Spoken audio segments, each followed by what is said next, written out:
Alrighty, folks, when I remember to press the right live button, we are back with another Halloween RPG, this time featuring the wonderful, wonderful folk from DumDumDie. So, who are you, where would folk know you from, and who are you playing tonight? Starting with Teddy.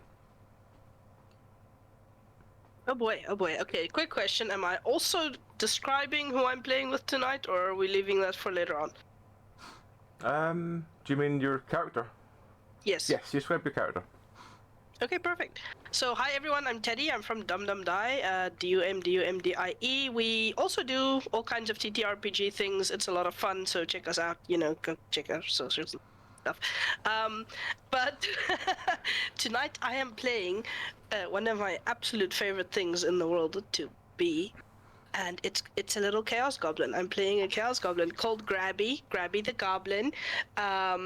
So Grabby has like a really kind of flat face and a really wide mouth and the one weirdly torn ear, but it's kind of hard to see because most of the time there's this poorly taxidermied warg hat over Grabby's face. So you just get like the eyes are kind of peering the wrong way, and you have the little teeths in her eyesight. So it's not like Grabby's not great at. Anyway, other than that, Grabby wears a tiger print loincloth because it's a fashion, and knee-high boots because that's also fashion, and obviously a fanny pack because you need to stash your loot somewhere. So that'll be me for the evening. Fantastic. Alright, next we have Wednesday. Hi guys, it is I, DumDumDie's resident goth and mom. For this one shot, I am playing a character who is a centaur, and her name is Faith. On yonder hill. There you go, because she's a centaur. And as centaurs go, we are bare in the front, but I do have a rather large, really cool cowboy hat, a guitar strapped to my back, and a big Cindy Crawford style mole on my face. And if you're too young to know who Cindy Crawford is, I'm really sorry, but if you Google her, the mole is the first thing you'll see, guys. So yeah, that is my character. And just so you know, she has a fear of mushrooms. Just in case you were wondering, just randomly about being scared of things, mushrooms. All right. And finally for this group, we have Riley. Yes, so hi guys, I'm Nelly. I'm playing a character named Riley. I'm playing a humanoid changeling, and she was a thief, but she's a failed thief because she's not very good at. She's great at being stealthy, but because she's a changeling, she's not very good at controlling her emotions because they reflect in her skin tone. So if she's scared, or angry, or a bit too excited, she will change color in her entire body. But if she's in a better state of mind, it'll just be her eye colors, which she can easily cover. But being a thief is not that easy when you like walk around pink and very present. So it's not too easy. So yeah, I think that's definitely her most distinguishing factor. Other than that, if she's neutral, she's got dark brown skin and like white eyes with no pupils whatsoever. The rest of the time, you will definitely tell if she's freaked out or happy or sad. All right. And she's wearing clothes. Before anyone asks, she is wearing clothes. I have to make that clear. There's clothing. Does the clothing also change color? No, I wish. No, because she's a changer. She can't change her clothing color, but she's got like a double-sided cloak, and she's got like glamored armor and whatnot, so it can suit her sizes, and trousers and boots. So a whole set of clothing. No extremities. Some extremities. Some extremities are shown, but not the essential ones. So yeah. Okay. All right. Yeah. Well, that is the players. Let us begin. As ever, with every Halloween episode we've ever done in Penance RPG, you've answered you've responded to a request for work on the wall of a tavern. As you are in said tavern, awaiting to meet your contract, you hear a sort of small commotion and a man in looks like some sort of butler's garb exits from a door at the back. He stands sort of almost at attention next to the door and goes, His Lordship the Honourable Fabius Vincenzo Cassiano Matteus Contorti III, Admiral of the Order, Protector of the Realm, Personal Huntsman to the King's Kitchens, Highest Bishop of the Divine Lady, Recognised Seventh in Line to the Throne of Tuscanov, Master of Wit, Wisdom and Wholesome Living, Father of Fabius Vincenzo Cassiano Matteus Conforti IV, the soon-to-be uncontested King of all Tuscanov, bids you enter his illustrious chamber. Please remove your shoes. What do you do? Ooh, me first. Grabby's just running, but also not removing the very muddy boots that she's wearing. She's just like straight up gonna barrel past. That's fine. Cool. Well, Faith is gonna do a little bit of a canter inside, just to basically show, as like like show horses do when they're dancing, they like point their hooves, that she's not actually wearing shoes. Just so she is being polite to Mr. the Third and the Fourth, whomever. All right. And Riley? Riley's at first will freeze and look around and hope that no one sees her and realizes that, oh, he's not talking to me, therefore I'm not a target. Okay, great. And she's gonna pause and put her hand down, because I was definitely not reaching for anything to take from anyone nearby me. Not at all. Not at all. Nope. All right. So you all enter the room in your various ways, and as you enter, immediately as soon as you enter the room, there's a overpowering smell of sort of very salted cheese. And as you get closer, as you walk further inside, you see a quite large table stacked high with various platters of food. And behind Grabby's grabbing food. I'm just as I walk and piling it into my arms. Yep. Behind the massive pile of food is this gigantic, almost blob of a man who's sitting shoveling various types of food into his face. And as you as Grabby grabs lots of food and the rest of you just sort of stand looking quite confused, the butler walks round the side and goes and the blob sort of sits up, face still half inside this lump of pork that he just pulls from his face, beard dripping with grease and grime. He goes, it's you. Well, you're coming to work for me, right? And Riley her pallor is changing to green. And you guys can guess what green means, but like her whole body, eyes, pupils, skin, completely green, and she's starting to sway a little bit. I'll do whatever it takes to get me out of this room. Okay. He Faith. Sorry. Neil? Carry on. No, I was just gonna say, Faith tips her cowboy hat and does a little bit of a spit to the side of the table, because it seems like that'll go fine in this company. She does a spit to the side and says, well, if the pay's good, then Faith on yonder hill will do the work for you. All right. He grabs a large goblet of wine, goes, good, and guzzles it down. He then continues to absently grab just fistfuls of meat and just slam it into his face as he's talking.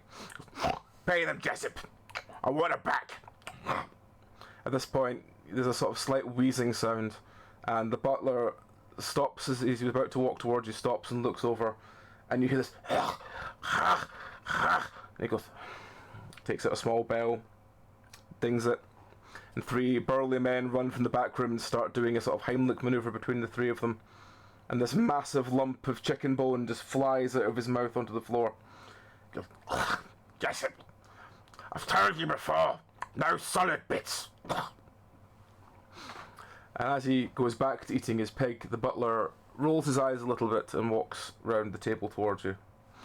And he goes, His Lordship would like you to go and retrieve his wife and child. They have left for to some island or somewhere or other, but his lordship would like you to return them. Yes, kitten. Ah, a Jezebel. I see. Well, I wouldn't go far as to call Lady Catherine a Jezebel, but I suppose she's taken the young master with her, and you know, it's probably for the best that they return. I mean, think of the social impact it would have on his lordship. He gestures over to the large blob that is now snoring loudly into a half-eaten pig. He probably needs some done with air. that? We need air. Can we leave, please? Please let us leave. Wait. I'm gonna run over, grab the half-eaten pork, just watch him carefully as I tug it towards me, and when he doesn't wake up, I'm gonna take it with me as we leave the room. Okay. I'm already digging in as I woke. Okay. So the butler goes, and he goes into his pocket and he pulls out a different bell and rings it. And this time a servant from the other door opens and brings this massive bag of what looks like sort of gold and other coins. And he just puts it on the floor in front of you. He goes, That'll be your payment. Are there any questions? I'm actually staring at it, and I'm trying to figure out in my mind how much that actually is. Split between the three of us, because, just... Because I also don't really, do the intellectual side of things, so... it looks like it would be That's funny. about... It looks like it would probably be about a good 50 to 100 gold each, judging by the size of the bag. Ooh-wee! Oh, nice. Do we also get food? Is it just the gold? Do we get food too? And Butler kind of goes, I suppose his lordship wouldn't miss too much. he sort of gestures to the table. Because, your travel will be paid for. The boat leaves in the morning. Well, I'm gonna take one of the coins though, and I'm gonna put it into my mouth and try to buy it to make sure it's like actually solid. Okay, we'll see you that's tomorrow. not the food. This is the food. I'm gonna hold up the now quarter pork that I have in my hand and go, "This is the food. That's just money." The green is getting like it's like flash, like it's becoming a neon green now. I put the coin back down, and I'm going to walk up and Jasper, sir, air, please, air. He sort of Well, nods at you as Grabby. he sees you back out the room. Well, Grabby, looks like you and I are on an adventure with plenty food and plenty gold. I'm good at adventure. Wait, first, before I have to be good at adventure, how do we tell do they look like him? Because human features are all the same. The butler sort of turns and looks to the blob of a man and looks back at you and goes, Well, the young master does, I suppose, resemble his father. But Lady Catherine is a fine woman of good repute, and her long raven hair and angelic voice are one that the master has long since appreciated. Ooh-wee, sounds like a Jolene to me. You were right, sir. Not a Jezebel at all, but a Jolene. I knew me a Jolene once. You can never trust a Jolene. They just run off with your man. In this instance, run off with your son. Jolene. I'm sorry, I can't. That's such a good song. You can't not sing it. If someone mentions it, you have to sing it. You have to sing it. Riley will come back when you mention that. I realize that you're still inside, and she'll walk back in, hear the description of the sun, and actually make herself look like the blob, but a tiny version. She'll shrink into a child's version of a blob, like this, and she points at herself. does he look like this or a bit more? And she shakes a bit. She shakes Fluffy. the butler kind of blinks his eyes, looking confused. He goes, yes, only, he doesn't have the, well, I suppose that's a bit accurate, yes. And she'll shake again, and she'll try to straight lengthen herself and try and look like what she thinks a Jolene looks like. okay. She tries to look like the clones of like Angelica Houston's Morticia from the Addams Family. That's what she's trying to look like. Okay, you do that, and the butler kind of blinks and goes, Oh no, Lady Catherine's got a, I don't wish to say a bigger nose upon a lady, but her nose is far more grand than that. Well, I did try, and then Riley will go back to her normal form. Less green, but looking a little green on the edges. Okay, so we're hunting Lady Big Nose and Tiny Blob. Let's go. Alright, well, as I said, the boat will leave in the morning. Here's your, he hands you some like a sort of a pass to get on the boat. and he goes, if you have any other questions, I'm sure his lot. At this point, the snoring gets really loud, and the butler just looks at him and goes, I think his lordship will be out for the rest of today, but I will just inform him of your leaving. And he walks round and he pulls a small stick from the side of the table and just pokes him on the side a few times, and this goes,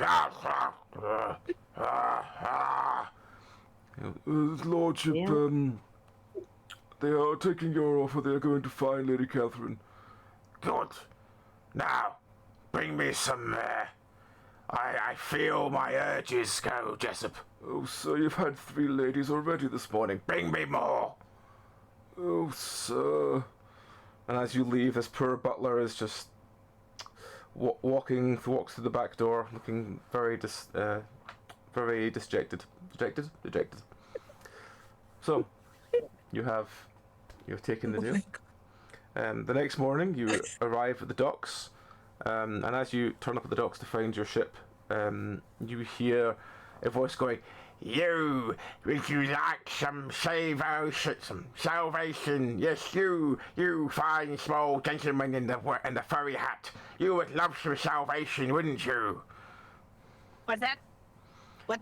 Yes, Is it for only a small good? gold price, you too can get a trip to the island of Mheruath, where you too can find salvation.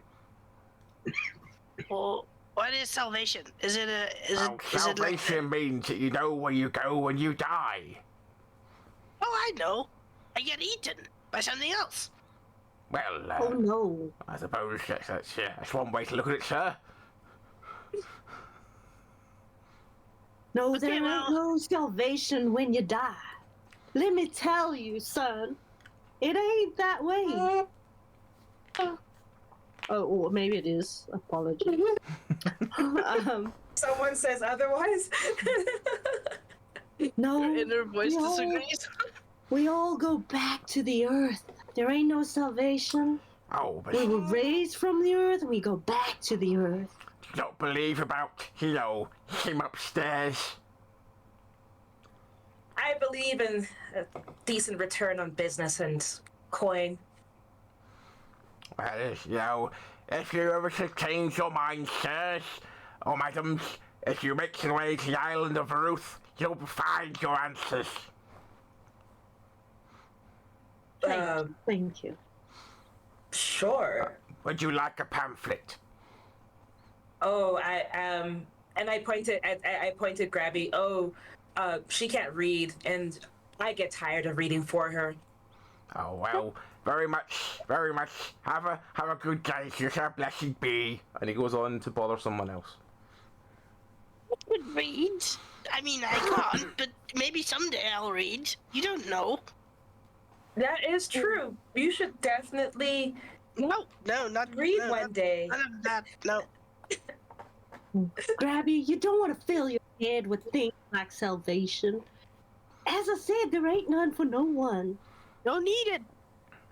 I filled my Yeah. belly with some delicious food. That's all I need. And you can't eat salvation, Grabby. That's for sure. You cannot eat salvation. Waste of time. Waste of time. Let's go. Let's go. Let's go. Move. All right. So you get Away aboard. with the dawn. You Away with the dawn. make your way upon the ship. You find yourself somewhere to sort of settle down for the next couple of days, and you basically journey off upon the seas. After about the third day, you hear the call for land ho, effectively, and you go up on top deck to see just coming over the top of the sort of horizon, this very small island with this large lighthouse on top of it. And there's lots of jagged rocks around the edges, and you see several ships have been smashed into these rocks. But you journey around the island, and you pull into the docks around the back. And as you disembark from the boat, you join a long line of people who seem to be going to a small meeting table. And behind the table is a dwarf and an elf. And as you work your way down the line over time, you get there at the front, and you hear this. Hello there, I'm Nigel. I'd like to welcome you to Mheruath. What's your business of staying?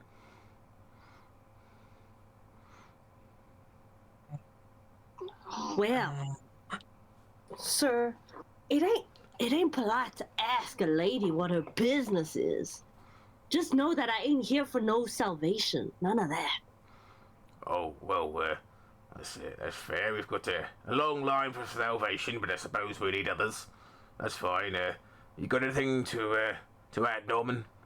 And this long elf goes, If any of you would like to donate to our fund, and he gestures a very empty-looking box next to him. we are saving money for, the poor and the needy. Anyone want to donate? I'll look around and kind of gesture towards the fact that this looks so kind of small. Are there many poor and needy in desolate islands like this? We have 7 ships come in a day, and the poor are poor. I'm sure the poor will continue to be poor. That's They'll very true. find you. Oh, well, if you don't need any of that clothing or swords or weapons you have, please, especially jewelry goes very well. Just put it in this box here, and we will take it for the poor. Grabby is gonna look up and down, wearing only a loincloth, boots, and a really terrible taxidermy hat, and then go, and kind of yoink one of the teeth out of the hat, and just toss it into the bin. Oh. Okay, there you go. Well, I suppose it's a donation, thank you. Blessed be. Faith will drop a few coins in there, just because she feels for the poor, The dwarf sort of tips his hat to you as you walk by. Goes, Have a good time on the island. Yes, have a good day. Next, please. and someone else moves up, and you move on. So it is getting into early evening at this stage, and we get to your first time slot. Your options are: you can stay at the docks, where there seems to be lots of ships coming in. You can move to the town square, where there's quite a lot of, it looks like quite a lot of commotion. Or you can go to as you look over the horizon, you see at the lighthouse there seems to be a large group of people discussing something. Where would you like to go?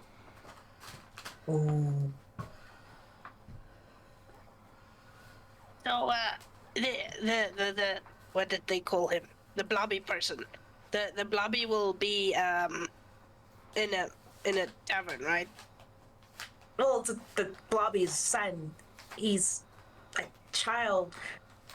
We need to find the woman. We need to find a distinct woman with a distinctly big nose. I think we should go to the docks. Everyone sees who comes in through the docks. And I'll look at the two. I'll look at both at Faith and Grabby. If we look around the docks, someone might have seen a woman with a big nose and a very long bit of raven hair. I don't know if anyone here is looking at faces. There are so many ships coming in. I wouldn't be. Grabby, make a good point. Yeah. I'm just singing Jolene, Jolene, Jolene, Jolene. Then let's go, and I point up. Then let's go to that lighthouse. I think we'll get a good view of what's around the island, and then we can talk to those people up there. Yeah, okay, okay, yeah. Grabby's just gonna, like, in a comedically suspicious way, kind of move closer to Faith, and then when within range, gonna try and get on Faith's back. Okay. How does Faith react to this? Faith is going to feign ignorance because at the moment she's trying to get the correct twang into Jolene, like for the emphasis. She's trying to envision what it would sound like if you're imagining Jolene with a bigger nose. So she's very focused on that right now. So being ridden is low on her list of priorities. Perfect. I found my seat. Let's go. All right. Pauses for a moment, looks at you both, and turns into an eagle and flies up. And you hear, come on, suckers! All right. Well, I'm gonna follow. I will follow. Since Riley's leading the way, she's made our choice. All right. You make your way up towards the lighthouse, and as you get nearby, you see a bunch of figures in cloaks talking to a man in very tattered, like, naval finery. And as you get close, you hear, All I'm saying is if you could make the problem go away, this bag of gold could be yours, Billy. So, what do you want me to do? The problem go away, Billy, yes. Go away. You want me to leave? No, I want the problem to go away, Billy. What? Oh, for God's sake. Explain it to him, Gerald. and this another sort of cloaked figure comes up and goes, "Look, he just wants you to kill the royal boy, the holy boy." Why didn't he just say that? And it's like, because it's not good to tell people to bluntly kill them, then they can be, legally found and stuff. Well, so you want me to kill him? I can kill him. I've got a cannon. Billy, it's not the good thing to... How are you going to kill him with a cannon? It's difficult to get that into even close to range of... People don't suspect the cannon. It's a stealth cannon. You just wheel it around. And then it just happens to go off. It's not a problem. I'll take care of it. Billy, I know I'd ask you to take care of the problem, but I'd rather you didn't use the cannon. As if you're paying me, I get to choose what I use. I choose the cannon. Oh, very well, Gerald, give him the gold. This is a stupid idea. And he turns around and notices you all standing there, and he goes, hello. Welcome to our island. I assume you're visitors? We could make the problem go away without a cannon. We could do it without a cannon. he sort of looks over at Billy, who seems to be just sort of, he seems to be like slowly like, looks like he seems to have pulled a sort of large barrel of some sort of black powder out from somewhere, and is like shifting grains into a cup. Oh my goodness. And he's like, Well, I don't know. I don't, Well, how about we do this? If you were to deal with the problem, as it were, then I suppose I would have to. One second, Gerald. How easy could it be to steal that bag of gold back from Billy? well, probably quite easy. He's not really looked at it since he dropped it on the ground. Well, pick it up then. If he doesn't notice us take it with him, we'll offer these people it. Oh, all right, okay. And Gerald wanders over, picks up the bag of gold, and starts walking back. At this point, you hear you child, that's my booze. And Gerald sort of stands still for a second, and then just keeps walking as he realizes Billy's pointing in a completely different direction. So the original voice was, well, I suppose that's sorted. Well, if you could take care of the problem, discreetly, of course, so it couldn't be traced back to any cat problem, any of us, then that would be wonderful. I mean, there might be a lot of very angry people if you do that, but I'm sure you can deal with them, right?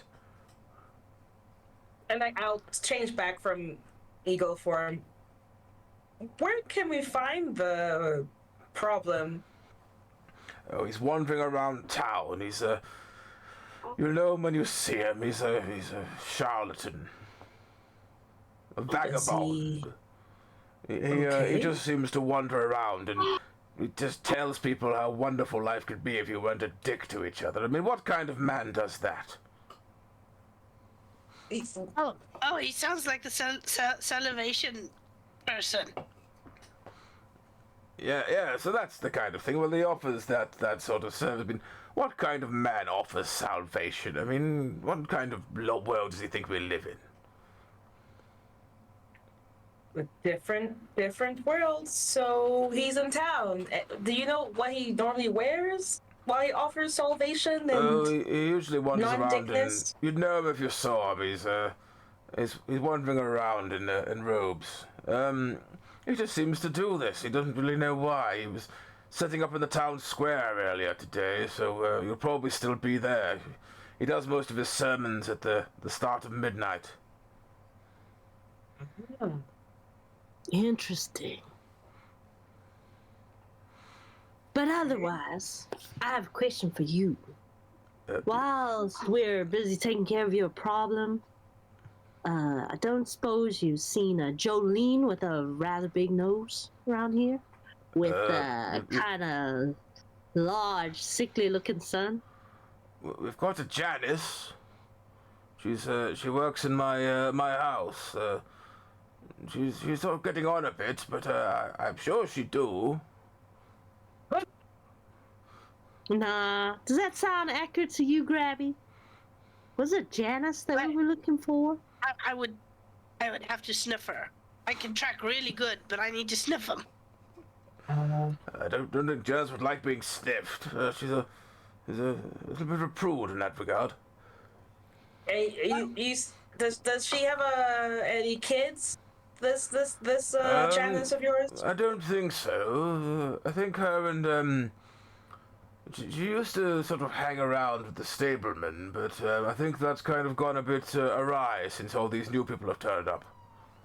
Oh yeah, and the game pool opens up, then your normal slice just turns into everyone else's slice, and I'm not projecting at all. No. Why is everyone here? I mean, this place doesn't look like much. That's that bloody Artemis's fault. He just keeps inviting more people to come here. We don't have the facilities to keep this many people here. We're a simple town, full of simple people. There's nothing for them here. Yeah, okay.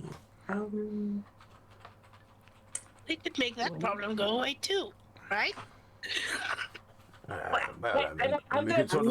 don't think this gentleman's got any more money. I mean, look at his clothing. He can't even afford to get a decent jacket. I mean, I don't even wear a jacket, but this thing's looking a bit old. What's wrong with my robes? And he looks down at this sort of large black robe he's wearing. He goes, I'm not as bad as Billy. And looks over at the sort of drunk who's still now like, sort of pouring this black powder into a cannon. He's like, he's not taken off that uniform in about 15 years. Well, I'll look towards Gerald, and I'm gonna just take that bag and just. I just want to just check how much gold is actually in this bag they offered us. It's about the same amount as you got for coming here. Okay. Ooh-wee. And I'll look at the other two, and I'll just I'll wink and say, all right. It looks like we're diversifying our portfolio. Nice. Right, well, as before, you take care of the problem, and it didn't come from me, okay? The town council had nothing to do with that bag of money you've just got, okay? For the greater We'll just good. blame Billy.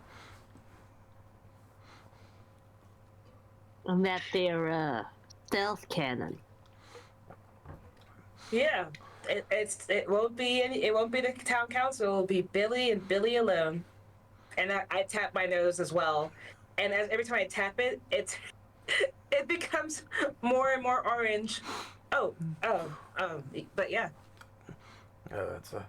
That's a great weight off my mind. Thank you all very much. I think we have got a small meeting to get to, so if you excuse us, and he sort of come on, Gerald. And the group of them all make their way. They look like they go round the edge of the lighthouse and then into a sort of cave. You don't think that the big nose lady would be in there, do you? Maybe. We might as well find her while we get the problem and double our coin. Triple our coin. Don't Yeah. you think that Jolene would be in a town where there's that charlatan with the silver tongue, speaking up all these promises of salvation, not being unkind and stuff? I mean, if I was a Jolene, I'd go right into that kind of man. Mm-hmm. Well, we have to go there anyway at midnight, so we could just have a look. Maybe there's something in there. Sure. And I actually want to change into I'll change into like Billy, but maybe like a smaller version of Billy. Yeah, let's go check it out. Okay. Maybe I'll slur. Let's go check it out. I think you need to actually drink to sound like that. Drinking makes me feel fuzzy. I can't drink. It makes me itch and fuzz, and it's worse than your hat. The That was fuzz. my hat. The I got fuzz. this myself. I get fuzzier than your hat. I mean. Oh, fuzz. Yes, it still has fuzz. Yes. Yeah. Okay, let's go. Just charges straight towards the cave. All right. So much for stealth. You wander into the door of the cave. As you get there, a man in a cloak sort of looks down and goes, Are you here for the town meeting? Doesn't start for another hour. Yes. Oh, we're here to help with the meeting.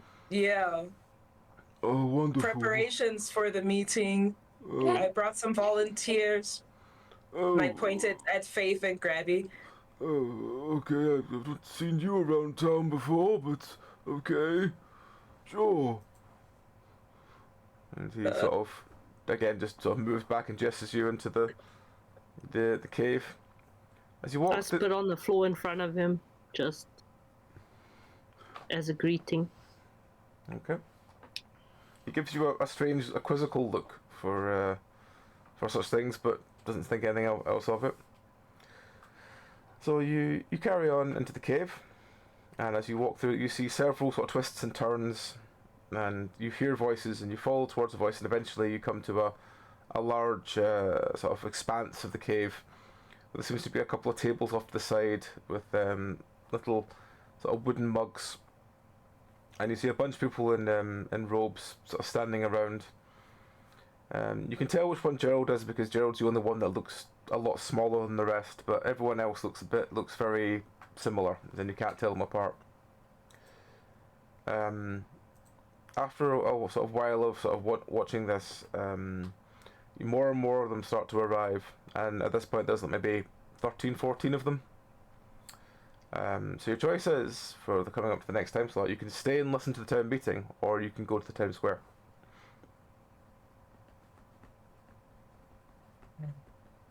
Mike, do you see any big noses? And I'm gonna I'll try to squint and try to like make my eyes as 20/20 as possible so I can look around. You don't immediately see it. The ropes are kind of up and covering their heads, so you can't immediately see any noses.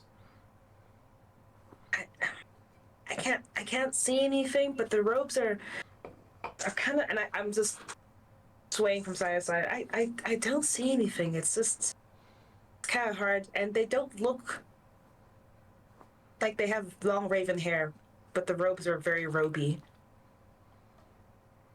I think we should head on to the town square since we've already taken all their money. True. We can, and I'm going to start backing out slowly. And Okay. Yeah, okay.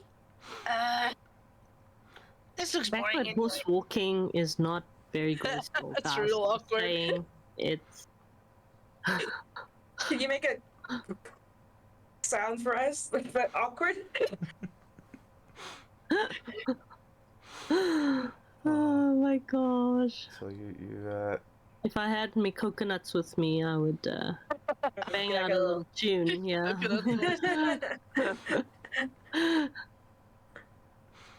right. So town square or staying for the town meeting? Town square. Town square. Town square, please. Town So square. you make your way out of the cave. The man in the door again, kind of looking at you quizzically, as you wander off, and then he kind of looks over and sees, no, actually no, that's a different part. Never mind that. As you wander past, and he kind of looks confused that you've just left suddenly to go elsewhere, but he just sort of shrugs, and after a couple of seconds, you see him make his way inside as well. As you wander over to town square. As you arrive, there's a massive gathering in the town square. Like the whole town square itself seems full of people. There are various shops and stuff that all look closed. There's an inn that looks very full, and off to the side there's this very rickety-looking stage. And on the stage, talking is a sort of greyish-looking man with a sort of wispy-looking beard, and he seems to be like standing in a robe, just talking to people. Basically, you know, and everyone is just it's almost like it's just so quiet, and all you can hear is the sound of him talking. Everyone is very actively listening to what he's saying. What do you want to do? Oh, it's a show. Faith wants to hear what he's got to say. Mostly because she suspects he's going to burst into song at any minute. This is a setup for like a concert of sorts. So I'm going to like walk a little bit closer just so that I can hear what he's saying. Grabby is going to, in no way subtle manner, walk from person to person, far too close to their faces, trying to figure out if any of them are the people we're looking for. I'm just like making my way through the crowd. Wow. No, Riley is gonna turn into a bird again. This time it's something a bit more conspicuous, like I'll turn into a pigeon, and then fly on someone's shoulder. Maybe take a piece of their eat a piece of their bread while they're eating. Go into another shoulder, just to try and look around, be annoying but not too annoying. I choose a seagull. I choose a seagull because we're by islands, and seagulls are mean fuckers. Yes, I want to be a seagull. I want to be a seagull. I want to be a vindictive seagull, and I'll be flying around in people's faces, snatching some bread and whatever they're eating, and then looking for a nose and a blobby child. Okay. So over the course of the next half an hour, you hear basically a sort of relatively calm story about how basically just don't be dicks to each other. Which occasionally has to stop for, you know, the sounds of people screaming, "There's a bloody bird attacking me!" But after about half an hour, you've looked around the crowd and you've not seemed to have found anyone that matches your description of Lady Catherine. And the man at the store goes, "Right, well, we've got two little things we need to do today. The first thing we need to do is we've got a sword for Warren. Where is Warren? Brian, could you bring the sword on stage, please?" So this sort of another bedraggled man who seems to be just wipes his mouth his mouth and nose picks up and goes, here it is, boss. And he hands the sword to to the man. He goes, "Oh, thank you, thank you. Warren, Warren was a soldier who's learned that pacifism is the best way. Combat and violence solves nothing. Isn't that right, Warren?" And this sort of slightly red-faced looking man wobbles up on stage, quite awkward, goes like, yeah, that's right, yeah, I didn't realise you'd draw attention to me. He's like, "Oh, it's fine, Warren, have this lovely sword we've had made for you." He hands it over to him, and the guy goes, it's well balanced, yeah, but I feel a bit uncomfortable you giving me this in front of everyone, especially when I'm not to use it." He goes, "Oh, don't worry, Warren, everything will make sense in time, and it's a better sword, and it's someone that we know can protect the flock." And he, again, just the Warren again sort of nods a little confused and wobbles his way off the stage. "And finally, everyone, we come round and we..." Hey! Just see Grabby hopping up and down like little ears flopping as he's screaming onto the stage. Hey! How is he supposed to protect if he's gotta be passive? "Ah, my child, violence leads to just violence. Pacifism leads to nothing, and people who are violent by nature only understand the threat of violence, even if it's not followed through." Violence means you can kill things, and if you kill things, you can eat, and then you live. That's a very interesting way of thinking about it, my child. I never thought of it that way. Anyway, we will discuss this later, my dear. And he walks over to the small sort of pulpit he's got, and he goes, "And tonight, and the last little bit of tonight's sermon is," and there's a sort of slight crack sound, and there's a small semicircle of light comes off this book that he's got on the table, and he reads this small paragraph, which again makes no sense to any of you. And he goes, "That is everything for tonight, my children. If any of you would like absolution or salvation, please just remain behind. I have all the time in the world to speak to all of you."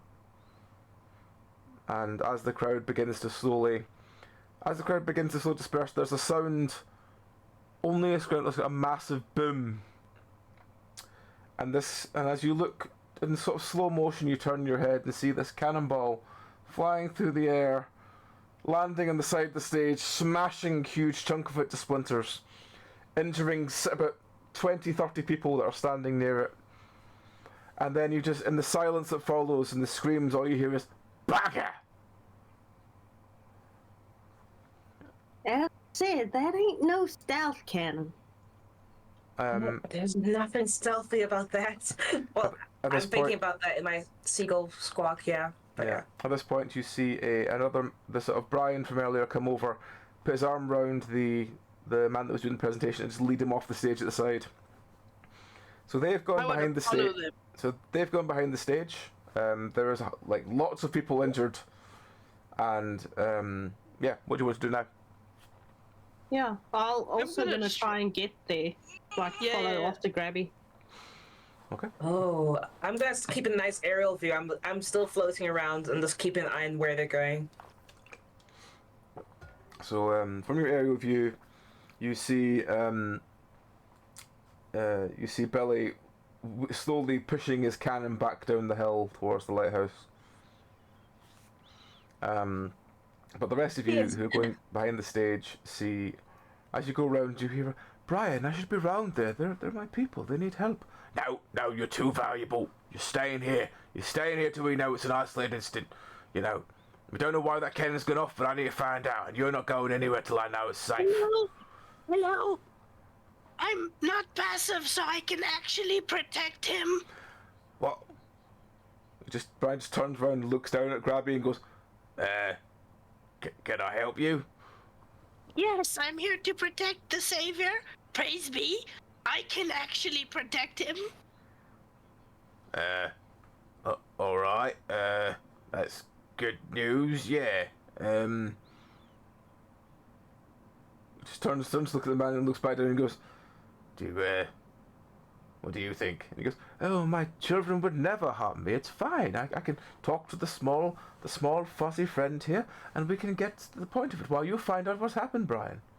I don't like this. I don't trust leaving you with random people I don't know. "Oh, be fine, Brian. Don't you worry." Alright, well, you look after him. I'll be back in a minute. I'm gonna go find out what happened. And Brian makes his exit off to the side. What do you want to do? Goodbye. I'm going to, because see, now I'm wondering if I need to wait for my party to do things. I'm gonna wander very close to him, like way up in his personal space, so that if I decide to make a move, I can. And then I'm gonna go, I still don't get it. I don't get the salivation part. Well, salivation, my dear child, is the process where your mouth gets more wet for having to swallow things. Oh, like for food. Okay, yeah, that makes sense. You should do that. Yes. Yes, it's good to provide salivation for people by giving them something small. If perhaps a rock can produce more salivation if put in the right place. Well, rock can't eat.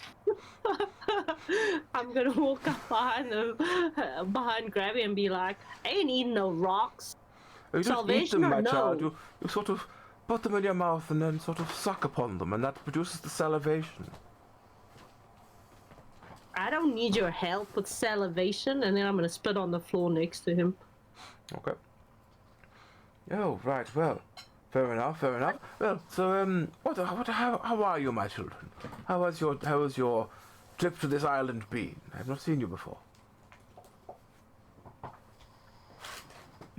Well, that depends on whether or not you've seen Jolene with a big nose, dark hair, and a fat blobby son. Jolene. Oh, I've seen a Janice. She's I think she works for the mayor for Monty. I've not seen a Jolene. No, I'm quite good with names, but I don't remember a Jolene. I think Jolene is just, it means pretty woman, right? But with a big nose, so not that pretty. Yeah, that's it, Jolene. A pretty She's lady with a big good looking and nose. steals your man. Oh, I don't seem to know any pretty lady with a large nose. I think I'd remember such. Any more features you could help me with? Well, I'm not there, guys. I can't say anything. I was wondering how so long the like- mine was going to keep going for. I was just like, oh. she's got dark hair and yeah. She's got a son. That's the distinguishing feature. She's got a son, she's and got he's a big not nose, a looker. dark He's, hair, and a son. well, yeah. I've not met anyone of the kind. Sickly looking, but like. I mean, we have met a lot of people with children since we arrived here. A lot of people have brought their children for salvation. But no, I don't remember a raven-haired lady with a big nose. No, that doesn't ring no bells. Oh, maybe Father Lysander has sought with her. Ah, yes, there is a priest that is also upon this island, Father Lysander. He might have done it. He also deals with salvation. Ah, a priest. And he's where? Oh, this time of night, I'm not sure where he'd be. He might be But out helping normally- those who've just been injured, though. Can't imagine what happened. I'm sure that stage was safe. Crazy. I'm gonna, like, as I'm talking, I'm whipping out my little daggers, and I'm just gonna try and kill him on the spot. Okay. That's fine. I'm asking them. We got some info. We're good. All right. Well, I'm unaware. I don't know what's going on, so I'm still flying around. I'm just looking for any. I'm still trying to look for Lady Catherine and the Blob. Okay. Blobby's son. Yeah. Okay. Is Krabby stabbing the man? Yeah, with my two little daggers. Okay. Where are you stabbing him? Well, I'm not tall, so probably the stomach. I'm thinking stomach is the place to go. Yeah. Okay. This is not You gonna end stab him in the stomach. He emits and he sort of hunches over. His blood begins to pour down over you. At this point, you hear, I don't know. Oh God! And this man runs in and shoves you off of him. He goes, what's happened? Why did you stab him? There was an assassin, I say, like holding the daggers behind my back. I'm very good at bluffing, I just say that, but I'm totally just going, there was an assassin, and then wink at Faith to do something, because, I mean, we can't have witnesses. I'm going to bring my guitar to the front, and I'm going to start playing, and I'm going to sing, Jolene, Jolene, she came upon this man here, and his salvation couldn't save him from Jolene. All right. So And then I'm gonna kick some rocks towards him because he seemed to really like them, and sort of like as a salute. Okay. So you basically stab him. At this point, Brian has come back and is like packing the wound as the man is growing paler and paler by the moment. He goes, Brian, what happened? It's all right.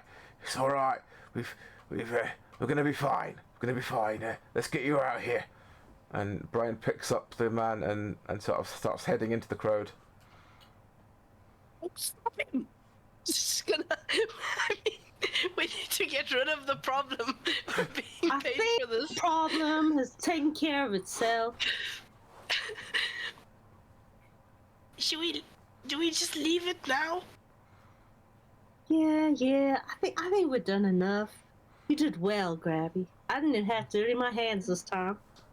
Yeah, you could have just kicked him. I mean, I'm sure a kick from you would have at least knocked him out. Maybe made him a little less intelligent, but that would have Ladies helped. don't go around kicking people. We have a job. Don't care. Let's go. Where's Listen, Riley? I ain't from the town council. This ain't my job. It's their job to get rid of their problem. We got paid. Yeah. What does that have to do with anything?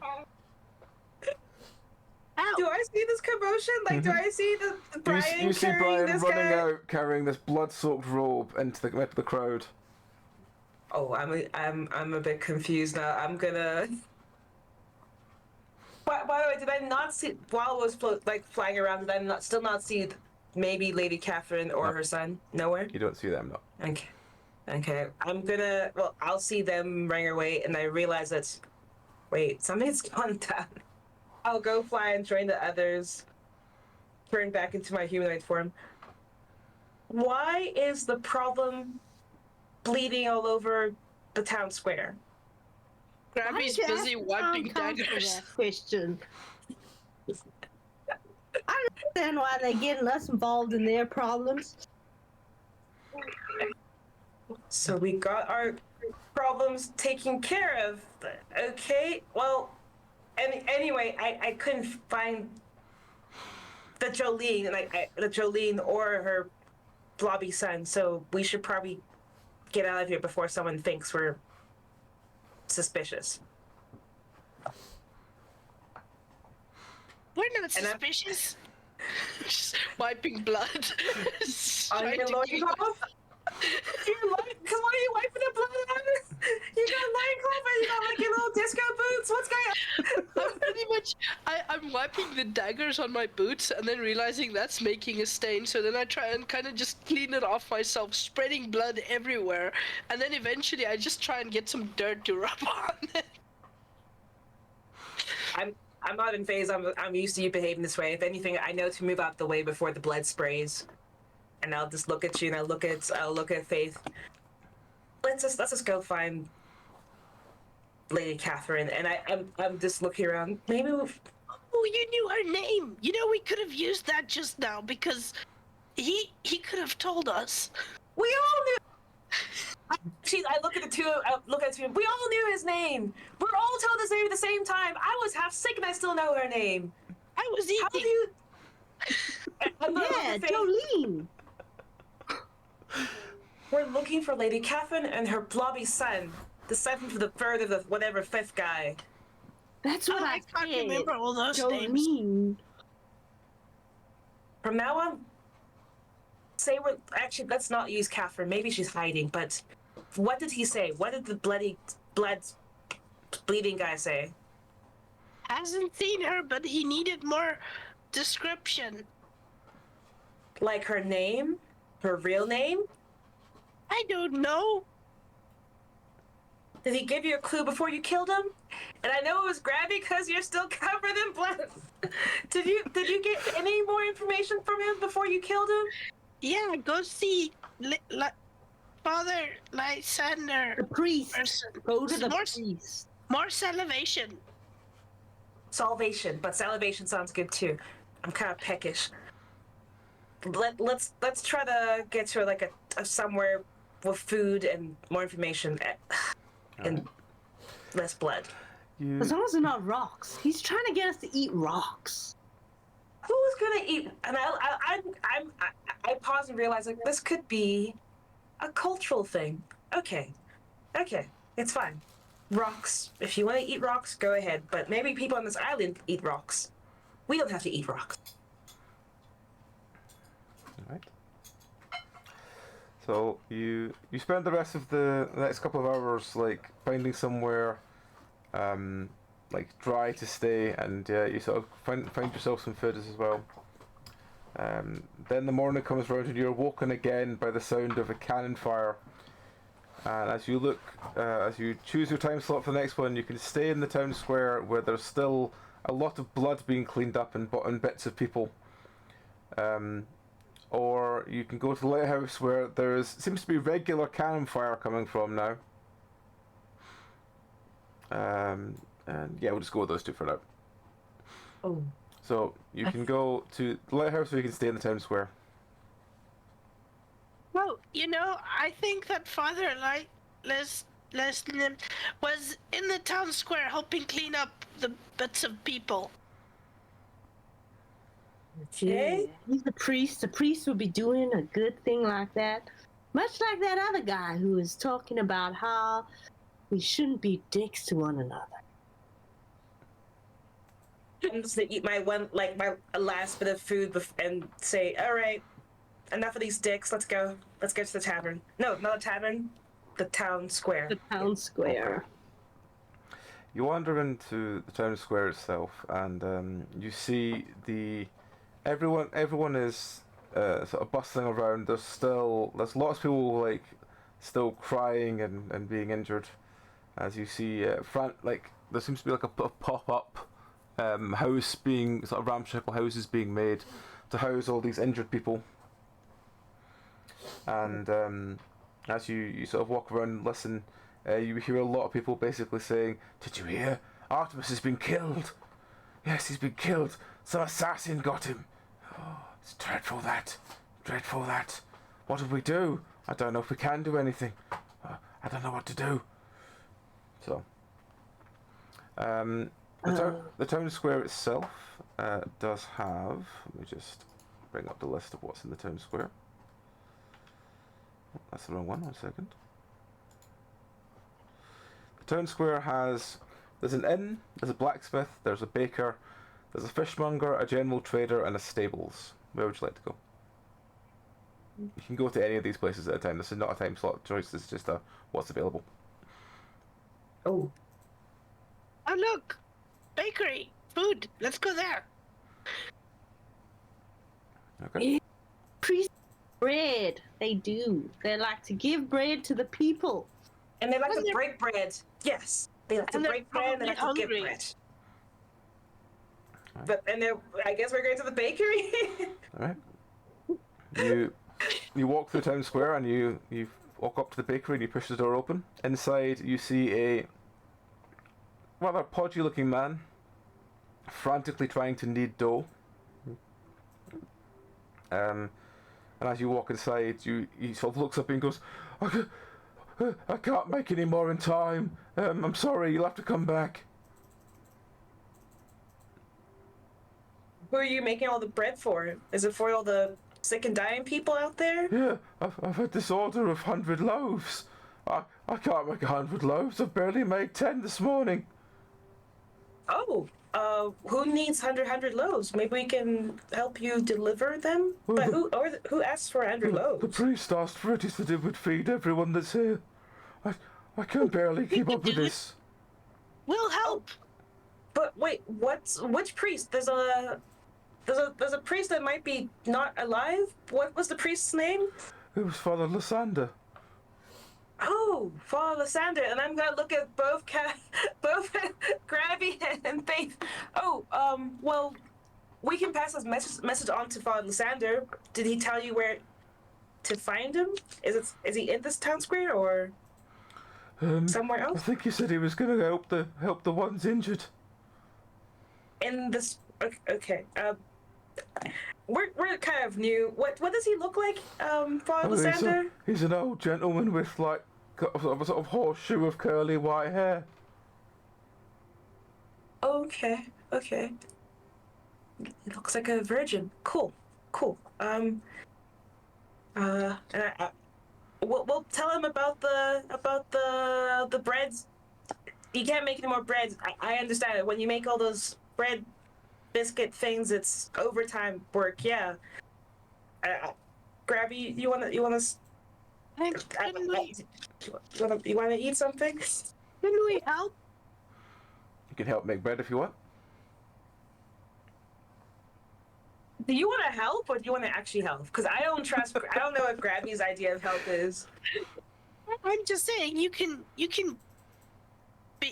change, make more arms, and then just help, and then we take the bread to the priest. I can make bread. Yeah. If we hand out the bread, we might see more faces from the island. Yeah, and that blobby kid probably needs lots of bread. Yeah, and 100 loaves was for him. sure. And I'll say I'm looking at the baker. We're very big on volunteer salivation type work. We'll help you, and I'm going to.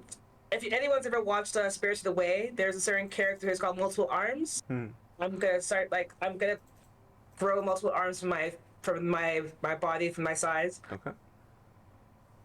Where do you need the kneading? Where do you need the biscuits? Where do you need the bread? And I'll say I have like 8. No, I hate 8-legged things. Let's make it 10. All 10 of my arms make this weird gesture. Where do you want them? He looks you quite frightened at the concept of a 12-legged creature that's just walking in telling him it will help make bread. But he gestures to like the bags of flour and stuff like that, and after a short window of time, you have managed to make several loaves with your though your hands are beginning to grow tired. I was helping moving bags of flour and adding ingredients and stuff. Right. I was taking a short nap. Of course you are. I'm tired, and I'll say I wasn't built for honest work. And my arms, like the arms that are extra, like ghosts, back into my body. That's enough for me. Okay. So you've made, between the lot of you, you've made about 50 loaves. Oh. So you've made about half the order, and the baker looks slightly more relieved that he's at least got half the order done. He goes, "Thank you. Do you want to take these over to Father Lysander?" Definitely.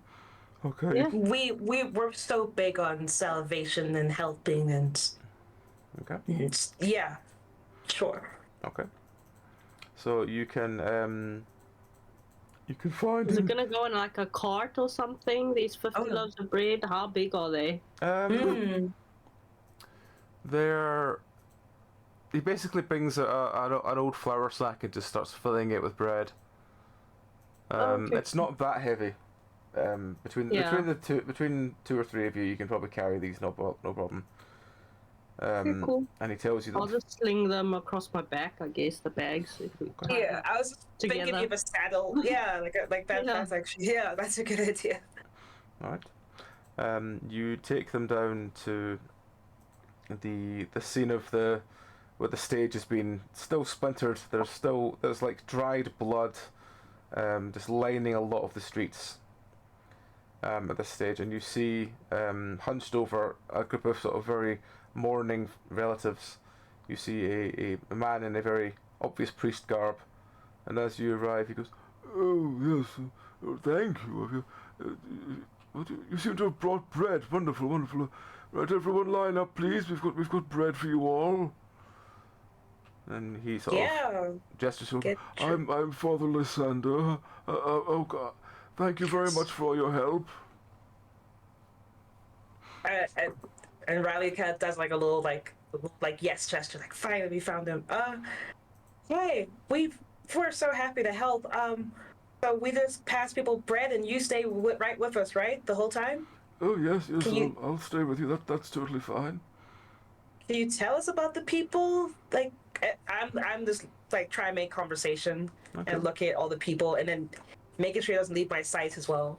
Okay. He as everyone comes up, he tells you things like, Oh, this is Molly. Her youngest was killed in the accident, and she used to work in the fishmonger stall, but now she sort of does her own things. It's her husband left, and this has been the same kind of story for every single person as it goes along. Yeah. After about the 40th person, you get the feeling that nothing's really gonna make much difference, and you've learned so much about the town full of people, and you're just like, none of these people are even remotely interesting. It's just about just really sad people. Yeah, a bunch of really sad, mourning people have dealt with the death of their friends. Oh, this place reminds Faith on yonder hill towards home, where everybody just lives, and life is hard, but we all just take it deep into our souls, and just So she's like in it. She's like becoming part of this town. Mm-hmm. So like amidst like the grumbling and stuff, she's like, yeah, town council should really be doing something about it. They should be helping to improve the way that the folk are living. At this point, the priest was throwing them under the bus. Very true, but the town council has no money. Recently, they've been simply saving for some kind of statue or something or other. Oh, yeah, I heard about that statue. It's False idols, I tell you, false idols. it'll come up with a bang. I can say that much. Whenever it's revealed. Too soon? And I look at people, and they don't want to talk about bang. And okay, too soon. People around As sort I of said, that ain't no stealth cannon. That's just a regular cannon. That we know nothing about, Faith, but that's true. We know nothing about anything at all. So far, Lysander. That's because the town council knows all about that cannon. There's even cannoners. There's a guy with a cannon. A lot of people are responding. Yeah, like I'm just like, wow, that's brand new news to me. people are just doing their own thing. The priest is looking a bit confused. You're talking about stealth cannons. He's like, Yes, we can't find out where the cannon came from. It just seemed to sort of appear and then disappear again. again, in the distance you can hear cannon fire still firing off. And he's like, If only we knew more. hello. You don't think maybe it's from the cannon noises over there? Oh, that's Billy. Billy just fires a cannon every day. That's what he does. Oh, how coincidental. That's the right word, right, Riley? Yeah, that's definitely a coincidence, not a correlation at all. Yeah. So far, Lysander, we actually.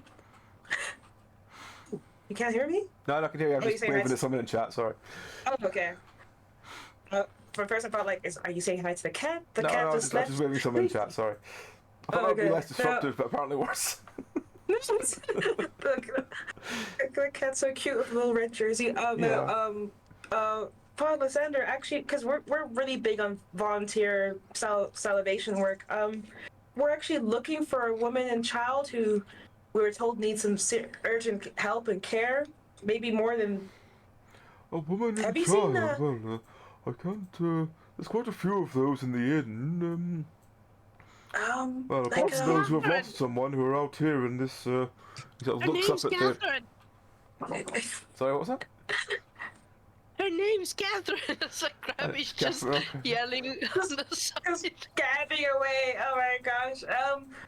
She might be named Catherine.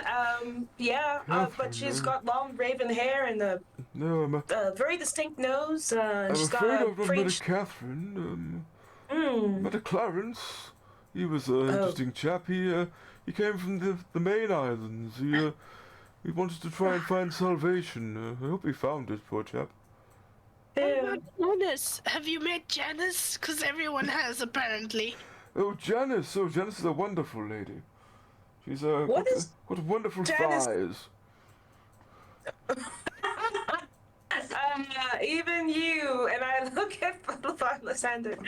I thought she was out of business. Okay. Oh, she's a wonderful lady, but as a gentleman, I cannot help but appreciate a good pair of thighs. Sounds like a Jolene to me. Are you sure this ain't Catherine? Does she have a big nose, like a distinct nose, and long no, black no. hair, long no. raven hair? I wouldn't say her nose was big, but it's noticeable. And her hair, is it long and raven, or she's not got much of that, I'm afraid. She's sort of shaved it off in recent years. how recently has she come to the island? Oh, Janice has been here easily 20, 30 years. Damn you, Janice, and your wondrous thighs.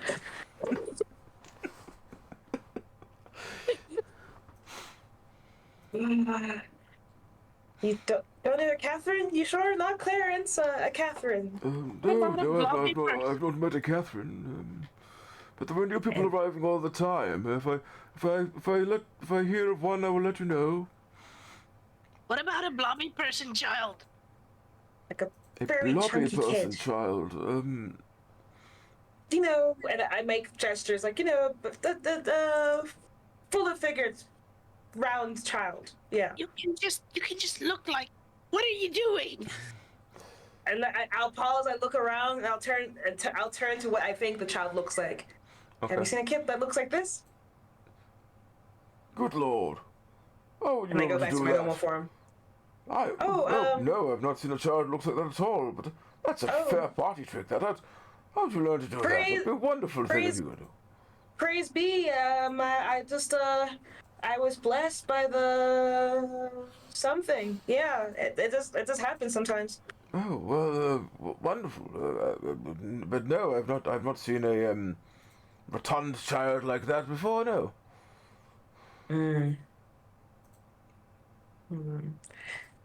And I'll try to turn to what I think Lady Catherine looks like. Nothing like this. Like I'm gesturing distinctly at the face. Nothing Again, he like sort of this. blinks at you, really confused that you suddenly change into this tall, raven-haired woman. And he goes, "Oh, Lord, no, I've not seen it. Good Lord, you have a very big nose. No, I'd remember one if I saw one like that." And I change back. I'll shift back to my form. Yeah, praise be. This comes and goes. I don't know where this thing comes from. So weird.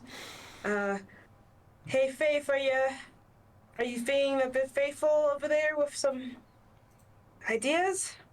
Or maybe some music? Or Jolene?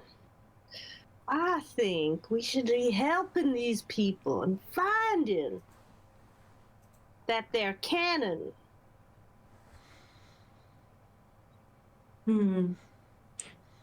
We should find the source of this canon. Yeah, no one knows. We can help you, Father Lysander, and maybe you can help us find the lady and her child. Oh well, I would appreciate all the kind of help you can give. Yes, and if I find such a lady, I will let you all know. I will seek you out in most haste. Thank you, Father. You're a good priest. Much like in that gentleman what got killed yesterday.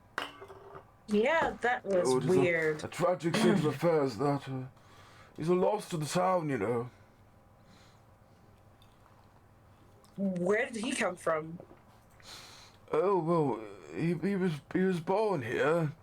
Then he went out to sea to sort of find his adventure, I guess you'd call it.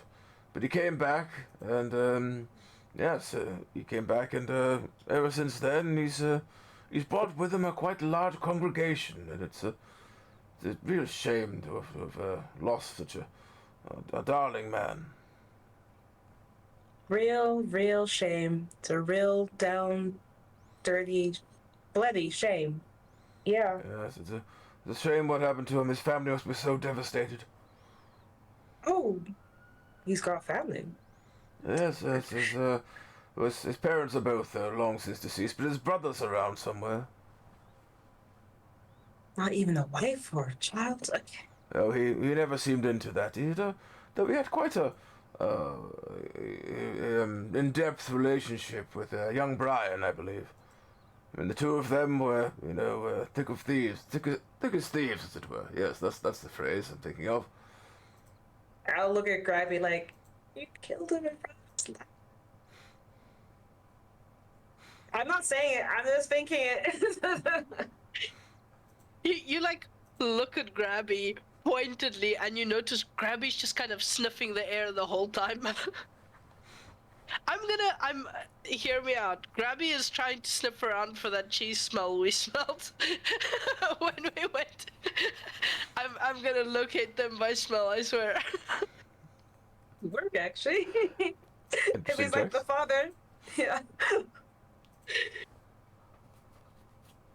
All right.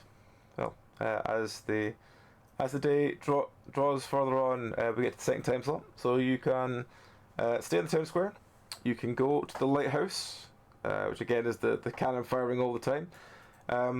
Or as you're sort of looking around, you see a bunch of people like packing up carts and stuff, empty carts. They seem to leave off. And when you ask them where they're going, they tell you it's low tide and it's time to do some scrounging. And they are all heading to the rocks where the shipwrecks are. Where do you want to go? Scrounging sounds interesting. I don't know. What do you guys think? Scrounge or cannon?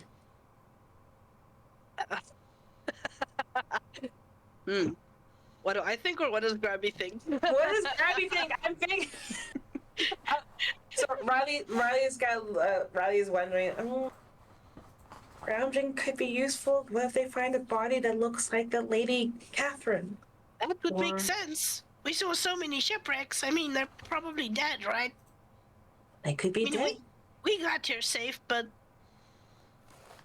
they didn't necessarily, and no one's seen them. No one says they've seen them, but maybe it's a town. And I look at Faith. Maybe you're on to something with this town council conspiracy. You think? Because they seem kind of dumb. I killed someone and they didn't even bat an eye. And I look around to make sure the Father Lysander's not around. You didn't kill anyone. That's your guilt talking. And I'm still looking around. Your guilt of not being there to save the guy and his guy, and the guy. Oh yeah. The crime. That's the guilt, Yeah. Krabby. That's your guilt talking. So are we going scrounging for their corpses? I mean, Maybe, we don't want to. maybe they're collecting things to build their false idol. Oh, or that, sure. Yeah, but and I'll look at The town Grabby. council took my gold. Do you think they took my gold that I donated from the goodness of my heart to the poor? Do you think they took my gold and put it towards their false idols? Do you think that's what was happening to my gold? They probably used it to pay us to go not kill that person. You probably help pay yourself, and that's why I don't donate to the poor, because there's never any poor that I see, and the poor that I do see, they tend to figure themselves out. Maybe. Shall we go scrounging? I'm gonna go look at those people who were packing up. I think we should go scrounging. Yeah, sounds fun. All right. Oh. So you. I'm gonna help them like move a cart. Oh yeah, Myself to the cart. All right. that's handy. So you make your way down down the sort of winding path down one of the sort of cliff edges down to this huge sort of collection of rocks and broken ships. And you notice that one of the ships seems to have lots of people climbing down from it. Now it's low tide, they're climbing down from it onto the dry of land and making their way up the hill. And as you sort of look around further, near one of the older ships, you hear, excuse me, hello there, hello. And you look Hello? up to see this quite returned woman looking down at you and dressed in quite obvious blue and purple finery. Excuse me, they wouldn't help me down. Could you help me down? I want to look at her nose first, and her hair. She has quite the enormous nose. And her hair is raven. Her hair is raven.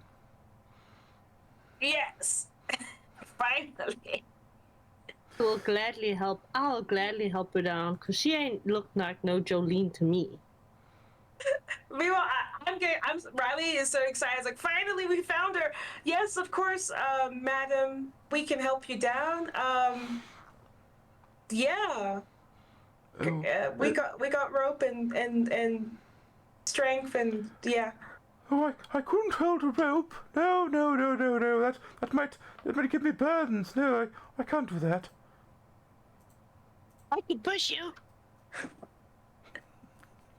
And we'll catch you. Oh no, I'd faint at such a height. Look down. It's maybe about 12 foot up. It's not too far up, and it's onto wet sand, but it's not too far. But she seems very reluctant to jump down onto that. What if you just close your eyes? Then it's not that far down. Just close my eyes.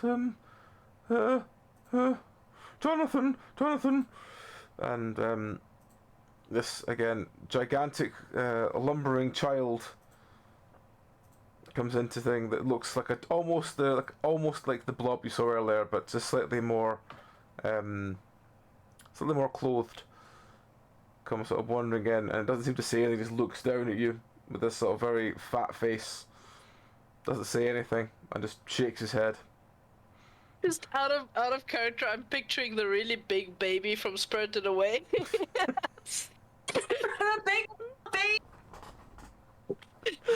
Not that far off. Yeah. And Riley looks up and realizes how high up it is. Krabby, I think you should go up there. You should go up there. Just starts climbing. Faith, maybe I can supervise, but I don't want to. I'm gonna throw up some rope towards Grabby when Grabby's up there. All right. You throw a rope up to Grabby. The woman is very much like, oh, thank you for your help. Thank you. What is your plan? How do we get down? Don't worry, we have a rope, so just hold on to that. Don't worry about the burns; they won't be a problem. And then just stand over there, close your eyes. Okay, push. I'm holding the other side of the rope, so I've tied it to myself so that I can sort of lever them, so they come down slowly, if that makes sense. All right, okay, so you've done to a pulley system, yeah. Like a pulley system, yeah. Because I didn't realize I thought you were just gonna handle the rope and just push her off and just like. No, that's what Grabby's doing. That's Grabby's that's clear. And then Riley's kind of slightly panicking on the while watching this. They fall. Hey, you said Grabby up there. Yeah. Somehow managed to set up a pulley. Yep. Yeah. Okay, so hopefully, who knows? You lower the lady down, who spends the whole time flailing and shrieking something about "Don't look up a lady's undergarments," as she's flapping her legs around at full, quite almost spin kicking levels. Wow. I'm moving out of the way just in case she. I'll probably yelp and turn really, really blue. I'm quite offended because I'm not even wearing undergarments. I'm like quite offended by this.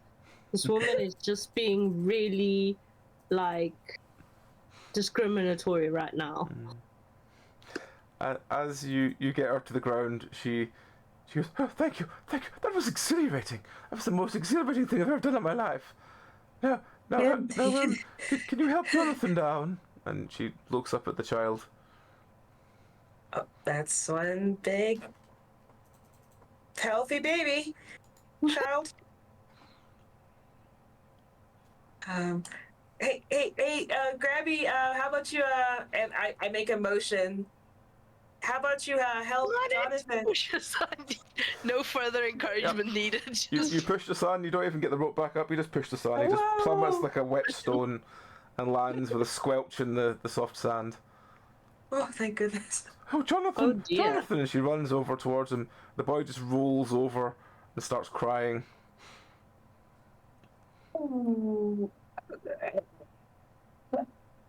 That's the best thing. I think you were supposed to wait for the rope. Oh, sorry. Grabby just jumps down as well. She helps him up back to his feet. She goes, "You're covered in sand, Jonathan. I can't do this." And starts brushing the kid as he's weeping loudly in a very off note cry. And he's like, everyone around is turning to look at him like it's some sort of car alarm. And she goes, "Oh, you're making a scene, Jonathan." I'll pull out some dice and like try to distract her off and then say like, "Hey, look, I can juggle dice and dice are fun." I'm trying to distract the crying blob. Okay. He distracts by the dice and he wipes his face with his hand in a very loud sniff. And she goes, "Oh, thank you. Come on, thank you, Jonathan. Say thank you to the nice person, Jonathan." And you hear a as the mouth just opens and closes again with no sound coming out of it. He goes, "That's nice, thank you, Jonathan. Right, well, if you can all fetch my bags, I'll make my way up the hill, thank you." And just starts making her way up the hill. No, we're making our way back into a boat, Lady Catherine. I mean, my bags would be wonderful. I mean, I know that you ruffian types are wonderful people, but I need my bags. So if you could just please get them down for me, I'll see you at the inn. And just starts waddling her way up the hill, holding Lady this Catherine. child.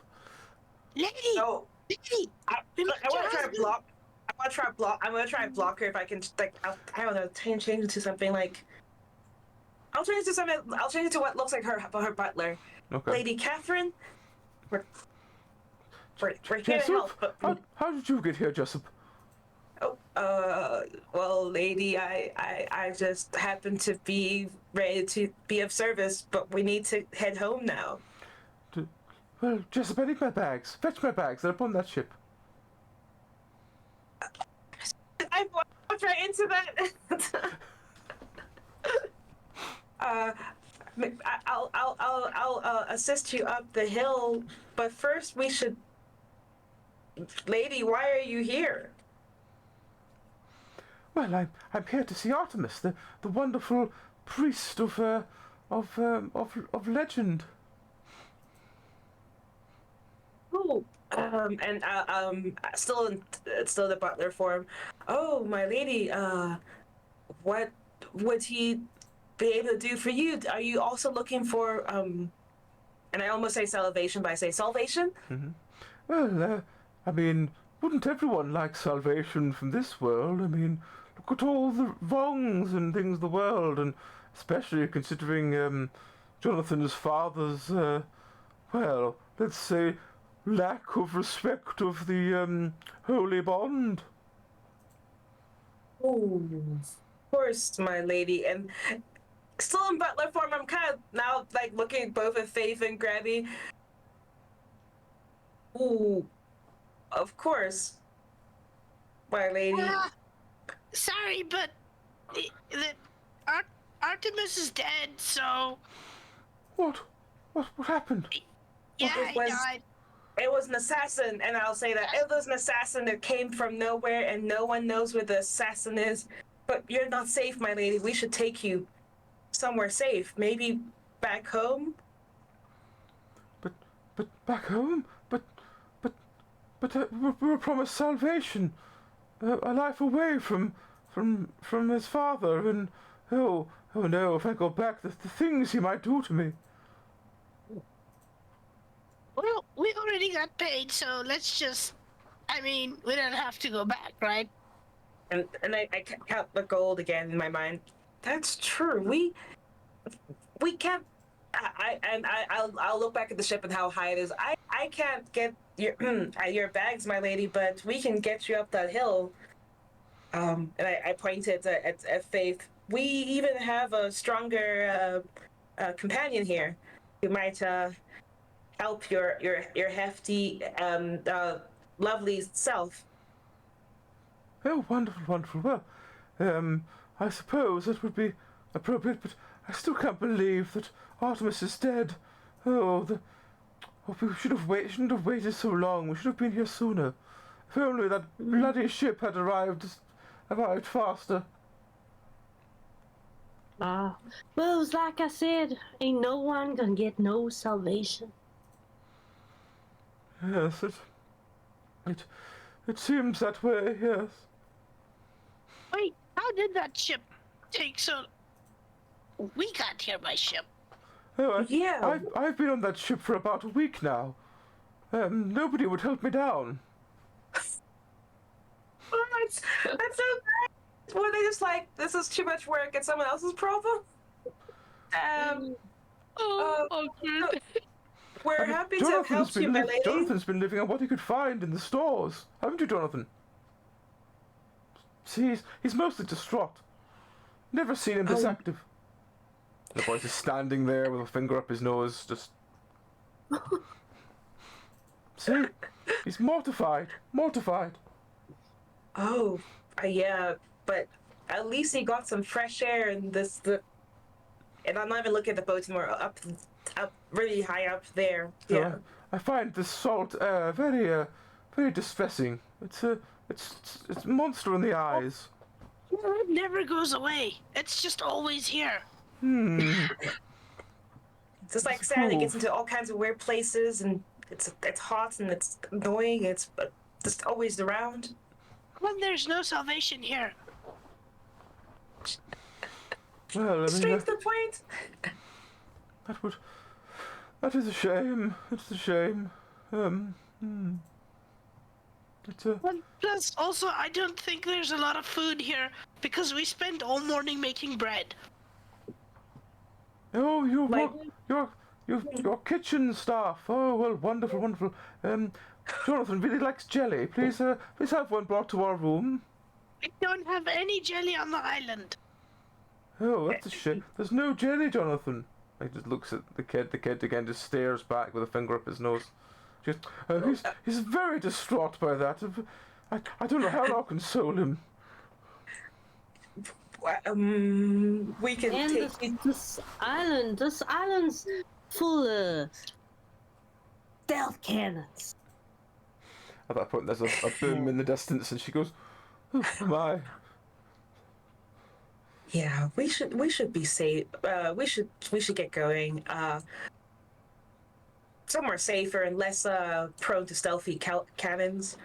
And we're not kitchen staff. We're part timers. We do what we can.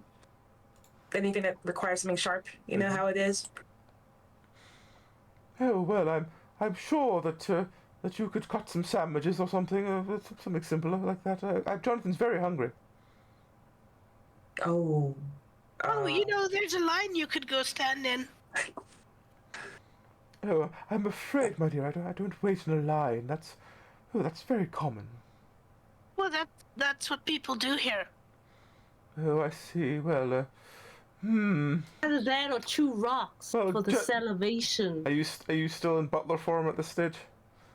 Oh gosh. Yeah, I realize no, it's not working in my favor. I'm gonna switch back to my normal form. I'll do a twirling motion and turn back to my normal form. She she seems to look around, and as you've changed her mind, she goes, "Well, Jessup's around somewhere. I can find him. I'll make him stand in the line for us. Bloody bastard! Yeah, you Never should around go when you look need for him." Oh yes, like they're so underfoot when it's less convenient. Sure, Yeah, so and turning up, polishing the silver. It's not polished to a shine, is it? It's just polished. It's not good enough. I have a moment of silence thinking about him, and like I feel a bit sad for him. We shouldn't have left him. We probably should have taken him with us. We can go up to the hill for the cannons.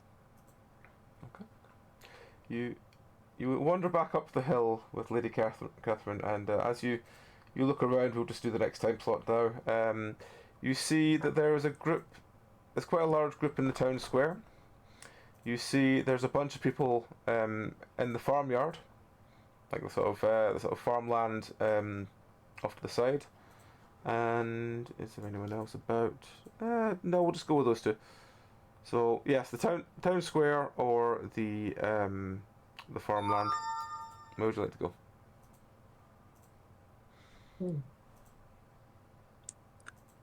Well, we're not heading back to the town square anyway. Like, to take Lady Catherine there. She wanted to go to an inn. Yeah, that's true. And then we can probably drop her off and then go to the farm after. Yeah. Well, let's see what's happening. Or we could just walk real fast. I'm sure we could go to the farm. We can say, hey, Lady Catherine, this is because she doesn't know where she's going. We can say we're going. We're on the way. Definitely on the way. Yeah, that lady needs a bit of a walk, I think. We can just she's been stuck on a boat for like a week. I would be like, I would have lost my mind.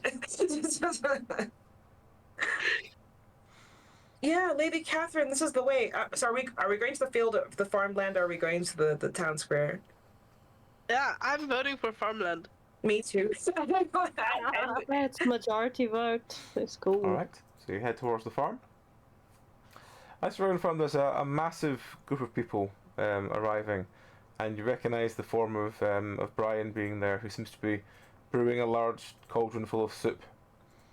Oh. And as you arrive, you hear the whispers going, "Artemis is dead. He's passed in the night. How? Who's going to lead the congregation now? I mean, what do we do? What do we do?" And at this point, you hear a very crackly voice from Brian going, "It's all right, everyone. We've got someone to do the ceremony tonight. We're not sure what we're going to do about the death of poor Artemis, but we have a ceremony to remember his loss tonight. We'll see how it goes. Just help yourself to soup, and we'll work from there." What do you want to do? Ooh, soup! I'm getting soup. That's Okay. You wander over. You take a large bowl of soup. Are you just going to eat it as normal? I'm gulping it down. Yeah, Okay. easy peasy. You gulp it down. You feel oddly calm after the soup. Oh. You feel a sense of a sort of gentle haze over your general being, and you feel a sort of calmness over you that you've not felt in a while. Oh wow. This place is not so bad. Guys, have some soup. We have things to do, Gravy, but like you help yourself. And I look I'll at have the some soup. We could relax for a bit. I'll have some soup. 'Cause I'm resistant to all kinds of things. Being a horse and So- whatnot. So yes, you take some soup. Again, even though you're resistant to things, you just have a sort of gentle feeling of everything is calm and relaxed with the world. So absolutely wrong. Okay, good. I'll look at Lady Catherine. Well, if you want, Lady Catherine, if you and Jonathan want something, you can have some soup. I'm looking at the others, waiting for Lady Catherine to go get some soup if she wants, I guess. Oh, Jessup will be out soon. He'll get in the queue for us, won't? Where is he? Where's that damn butler? damn, and I'm like, shoot, yeah, that damn butler. But you can see people are going to get their own soup and they're already eating. Oh yes, Think yes, of Jonathan. but Jonathan must be so distressed. there has to be He looks so distressed and hungry. there has to be a layer of separation between myself and the chef. I cannot abide that sort of. We cannot break that bond. We are nobility. Oh, yeah, and I'm not gonna motion. When she says that, I won't even motion to go get soup now, because I don't want her to think I'm getting her soup. Grabby, Faith, we should. Oh, hey, I can get them soup. Wait, I'll do it. Oh, Grabby, you're so helpful. I know. Everything's so right I now. know, it's so sparkly. Just wait here, I'm getting Oh. soup. It's just like very, like, la-di-da type of way, wandering over to go grab them some soup. Yep. At this point, I am suspicious, like highly suspicious. I don't know if is there a way for me to like roll for like investigation or something. I don't know. How would I be able to figure out if they did something weird? You can roll alchemy. You can roll arcana. You can roll everything you want. You can roll awareness if you want. Yeah, I'll roll awareness. Let's do that. So I am very avidly waiting for the sermon to start. Okay. I Yep. got a what the fudge? I got a 6. Got a 6. You look at it, and as you sort of lean down into one of the bowls that Grabby's brought over you, the smell of mushrooms goes into your nostrils, and you feel oddly hungry. Wow. And as you pass food to Lady Catherine and Jonathan, they begin eating, and after about half an hour, Lady Catherine goes, "Oh, I feel at one. I feel so calm. Everything's so nice, isn't it, Jonathan?" And again, the boy just sort of looks over, says nothing, and the mother goes, "Yes, I agree. I agree." Oh, if I'm hungry, I think I'll have the soup then. If I'm hungry as well. Okay. You Did get you say the smell of mushrooms? Yeah, I'll even say like, "Oh my gosh, these mushrooms smell amazing." Soup. so you Everything is no longer right. you drink the mushroom soup, and again you also feel this strange sensation of being contentedly full, like the first time your stomach's been like properly full in a long time. Even bigger meals, they never felt as full as this does, but contentedly full, and everything just feels calm and relaxed with the world. And as time ticks on, eventually we get to the next time slot, which is going to be: do you want to stay and watch the evening ceremony, or do you want to go back to the town square?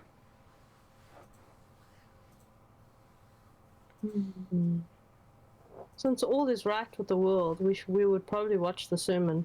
But Faith is having heart palpitations. She's just realized what she's eaten, and all is not so well. Ah. Are you like having a bad trip or something? Yeah. Yeah. Oh no! Oh Mushroom no! fear is real. Yeah, The mushroom fear is mushroom real. soup. Yeah, mushroom fear is a valid thing, especially in soup form. Yeah. I feel like we could do anything. We could stay here, listen to the sermon. The sermon sounds like a good idea. Let's do that. There might be more salivation. Yeah. Faith, are you okay? You're looking, and I'm like, I look like I'm almost like a ethereal type of orange. My entire body is orange. I'm glowing with like happiness and joy and euphoria. Faith, are you okay? You look like you could maybe you should have some more soup. I'm not saying anything, but I'm like sweating, like properly sweating. And just like staring at the stage, like at the center, waiting for the sermon to start. At this point, a ghostly voice comes over and says, "It's facing your fear." Okay, then I'm gonna back kick, stable back kick, whatever's behind me. I'm so sorry.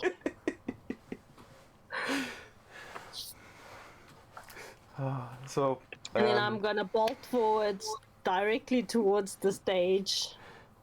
okay. Oh boy. Crazy horse style. Crazy horse style, kicking everything on the way. Yep. Oh. So I think you're staying at this time slot. Staying at the farm. Yeah. Yep. Okay. Yeah, for the So, ceremony. Sermon. Yeah. as Faith is charging around, Brian walks up on the stage and goes, Yeah, all right. Well, we're all sad for the death of Artemis. He was a good man. He didn't deserve to be stabbed to death. He before he died, he told us me a few things, and I brought this meeting here in the farmland instead because the town square is still covered in blood. I don't know how best to do it with this, so we're just gonna carry on here, and Father Lysander's gonna take the evening meeting. So Father, there you go. At this point, the old elderly priest walks up and he gives a relatively boring ceremony for about another hour, where you're all relaxed and you just kind of enjoy it, but it's very sort of old man dithering about things that happened to him. And at the end, Brian goes, right, well, the last few things that Artemis wanted was to give this set of scales to Denise for all the help she was in the town square for, feeding all the people and everything. And so here you go, Denise. Here's the scales for you. And if anyone likes to pay respects to Artemis, please do so. He'll be long missed.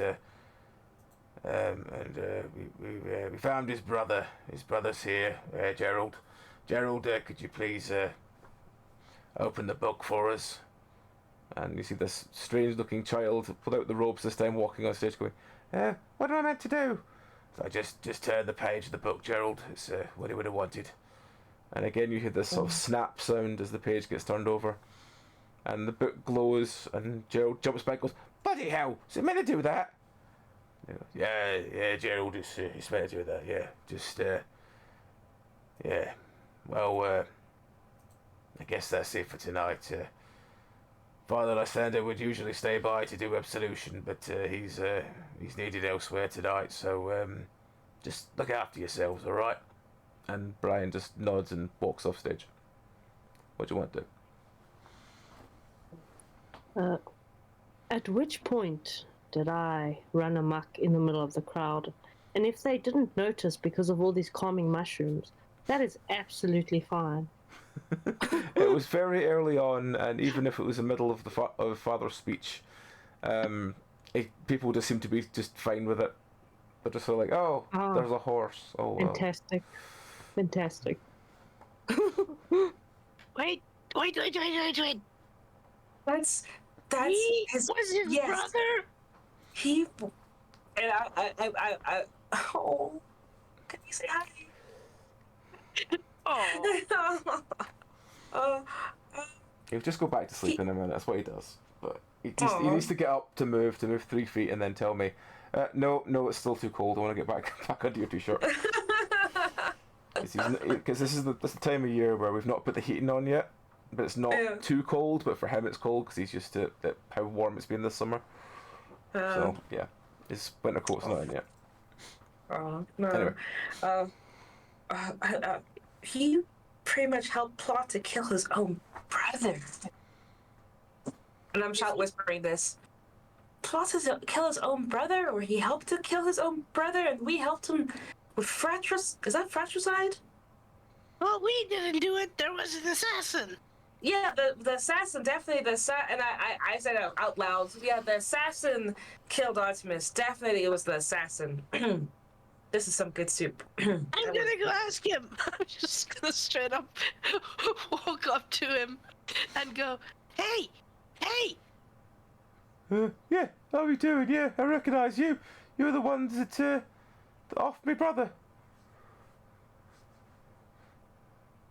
Yeah, so aren't you?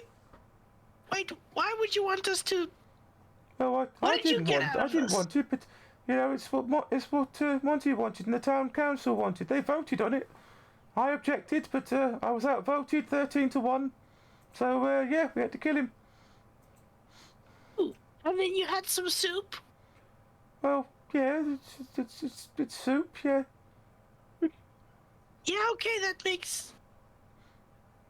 No, it doesn't.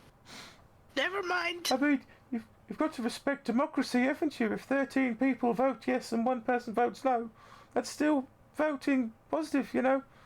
But- You have to respect but that. What I'm happens gonna if try they? and I'm gonna try and grab it. Wait, so you're okay with democracy if it kills your brother? You didn't even try to Well, I warn did vote. your brother, Mine was the one in 14 that voted. but you didn't warn your brother that people wanted Well, you wanted to kill him. I was going to, People want to kill him? but Monty told me not to. He said that it's be more humane. Okay, but what if they vote to kill you now? Oh, I hope they tell me if they want to kill me next. I really do, but I, under my insane mushroom fear, am gonna hit this guy with a guitar over the head Oh. because okay. now he's accused us of murder, and it's probably these mushrooms. Oh my god, I hate mushrooms. So you full on El Kabong him over the head with the guitar. Yes. The guitar shatters into a million pieces. There's a sickening snap, and Gerald falls to the ground in a pool of twitching blood. I'm going to cry because my guitar is broken and it's the mushroom's fault. I'm just gonna go down on like my horse knees and burst into tears. I think that What one is going on right now? is clearly our fault. We had nothing to do with that. That was all Faith's fault. We were just the witnesses. Oh, the assassin was the horse The person. assassin. Yeah, and I'll say it out loud. The assassin's come back, and oh my goodness, and I'll look at Faith's guitar and try clean it real quickly or something. The guitar The is in assassin- about 100 pieces. It's not don't think there's much you can do about it. Okay. I'm just gonna call out if anyone looks in our direction. Oh yeah, the assassin got poor Gerald. Definitely, it was the assassin again. So weird. So at this point, I'm just wailing on and on about the mushrooms. The mushrooms! the two or three people that are still there are sort of backing off and staring quite with alarm towards this scene of carnage. Yeah, you should go have some more soup while someone takes care of this. Yeah. Yeah. We should get out of here, right? We should definitely get out of here. And I'm not even gonna look for Lady Catherine. That's she's her own problem now. We should go. And you look around for Lady Catherine. Lady Catherine is nowhere in sight. Oh. That's even more suspicious. Should we go back to the cave? Faith, get hold of yourself. Get hold of your center knees. We need to pull yourself towards yourself. Wait, get some. Oh wait, the mushrooms. Never mind. Yeah. Drink some water. I'm looking around for tissues or something, so I'm gonna pick up that book that Gerald was holding. Mm-hmm. Yeah. Yep. Okay. You pick up the book. What do you want to do with it? Well, I'm gonna tear out a page and I'm gonna start blowing my nose on it. I'm still in mushroom trauma here. That's fine. You try and tear out a future page and can't seem to do it, but then you grab one of the early pages that tears out really easily. Cool. Oh, I want to look at I'm the book gonna- a bit closer now. Take the book with because, well,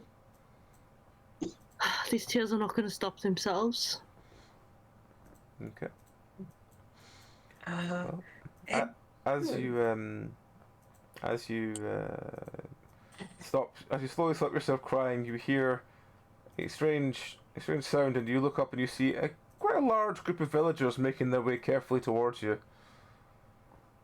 They seem to be wielding pitchforks.